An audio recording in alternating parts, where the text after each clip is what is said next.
আজকের ব্লগটা বাংলাদেশের ন্যাশনাল মিউজিয়ামের। তো এই জাদুঘরে এসে কি কি দেখলাম সবকিছুই নিয়ে আজকের এই ব্লগটা থাকবে। হ্যালো এভরিওয়ান, আসসালামু আলাইকুম। তো জাতীয় জাদুঘরে ঘুরতে চলে আসছি। এখানে প্রথমে হচ্ছে টিকিট কেটে নিছি।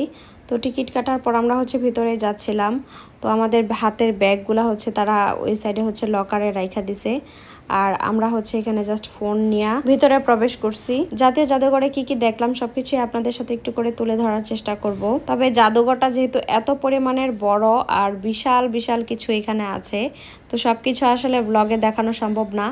আমি হচ্ছে পরবর্তীতে ছবিগুলা শেয়ার করবো, আপনারা দেখে নিতে পারবেন। তো মিউজিয়ামের ভিতরে ঢুকতে এখানে প্রথমে হচ্ছে দোতলা থেকে একটা গ্যালারি দেখা যায়।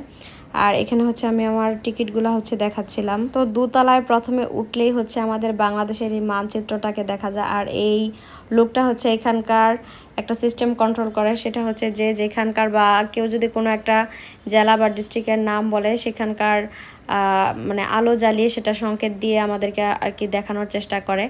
আর এখানে হচ্ছে বিভিন্ন রকমের মানে বাঙালি ঐতিহ্যর যে বাঙালির যে কালচার সেগুলো আসলে এখানে ফুটাই তোলার চেষ্টা করছে, গ্রামীণ যে পরিবেশের যে ব্যাপারগুলা।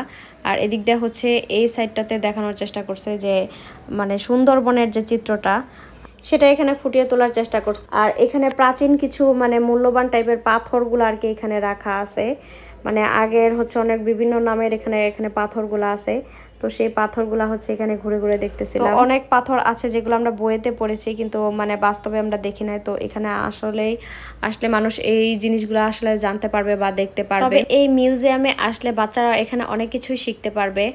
আর শুধু বাচ্চারাই না, যদি ফরেনার কান্ট্রির কোনো মানুষ যদি আসে এখানে আসলে দেখতে পারবে বাঙালির ঐতিহ্য, বাঙালির কালচার, বাঙালির পোশাক আশাক, বাঙালির জাতির সম্পর্কে বা বাংলাদেশ সম্পর্কে এখানে অনেক কিছুই জানার এবং বোঝার আছে। আর এদিকে খুব এক্সপেন্সিভ কিছু মানে পাথর রয়েছে, যেমন এখানে পিঙ্ক ডায়মন্ড দেখতে পাচ্ছি, মানে ডায়মন্ড আছে এগুলো আর কি ছবি দেওয়া আর ছবি সহ এখানে নাম সবকিছুই আসলে এখানে আর কি উপস্থাপন করা আছে। তো আমি মনে করি আসলে জাদুঘরে বাচ্চাদেরকে নিয়ে ঘুরে যাওয়াটা আসলে অনেক জরুরি, কারণ বর্তমান যুগের বাচ্চারা তো আসলে অনেক কিছুই চিনে না, যেগুলো হচ্ছে এখন মানে এই মিউজিয়ামে গেলে তারা জানতে পারবে বা দেখতে পারবে।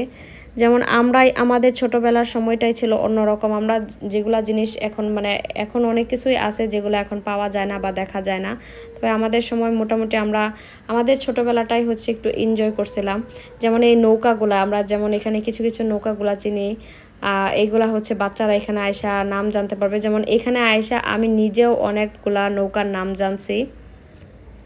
তো মিউজিয়ামের আসলে সবকিছু আসলে ভিডিও এখানে মানে ধারণ করে সবকিছু আর কি দেখানো সম্ভব না। তো আমি হচ্ছে সবকিছু পরবর্তীতে ছবিগুলো আমি শেয়ার করব, আপনারা চাইলে দেখে নিতে পারবেন। তারপর এটা হচ্ছে অনেক পুরনো একটা মানে কাঠের মন্দির টাইপের এরকম একটা কিছু। আর এখানে যে বিভিন্ন রকমের মানে অনেক প্রাচীন প্রাচীন হচ্ছে পাথর বা মূর্তি যেগুলা, আর এগুলা কোন কোন পাথর দিয়ে তৈরি সেগুলাও হচ্ছে এখানে মানে লেখা আছে বা দেয়া আছে। তো পুরাটা মিউজিয়াম ভালোভাবে যদি কেউ ঘুরে দেখতে চায় তাহলে একটু হাতে সময় নিয়ে মানে ঘুরতে চলে আসাটাই উচিত, তাহলে আর কি ভালোভাবে দেখতে পারবে। ইভেন প্রত্যেকটা স্থাপনার মানে সময়কাল এবং নাম সবকিছুই মানে খুব ভালোভাবে মানে সবাই আর কি জেনে যেতে পারবে। আর আমরা তো অনেক সময় আছি, যেমন আমি নিজেই ভিডিও করতেছিলাম, খুব একটা সবকিছু আর কি দেখা হয় নাই। আর এই রুমটা দেখা তো সবাই বুঝতেই পারছেন যে এখানে হচ্ছে বিভিন্ন রকমের আলোচনা অনুষ্ঠান হয় যেগুলো আমরা হচ্ছে টিভিতে দেখতে পারি। তো যাই হোক, আমরা ওইখানে গিয়েও ঘুরে আসছি। এরপর একটা ইন্টারেস্টিং জিনিস, সেটা হচ্ছে সেই মানে 150-200 বছর আগের আমলের হচ্ছে পুরনো কাঠের সিন্দুক। মানে এগুলা দেখতে আসলে আমার কাছে এই জিনিসগুলো দেখতে খুবই ভালো লাগছে। এই যে এই খাটটা দেখেন, খাটই তো বলে এটাকে। আর তারপর সবশেষে হচ্ছে মুক্তিযোদ্ধার স্টোরিগুলা দিয়েই হচ্ছে ভিডিওটা শেষ করলাম। তো ভিডিওটা কে কোথা থেকে দেখছেন অবশ্যই কিন্তু কমেন্ট করে জানাবেন। আর ভালো লাগলে অবশ্যই কিন্তু লাইক, শেয়ার এবং কমেন্ট করবেন। ব্লগটা আজকের মতো এখানেই শেষ করছি। আল্লাহ হাফেজ।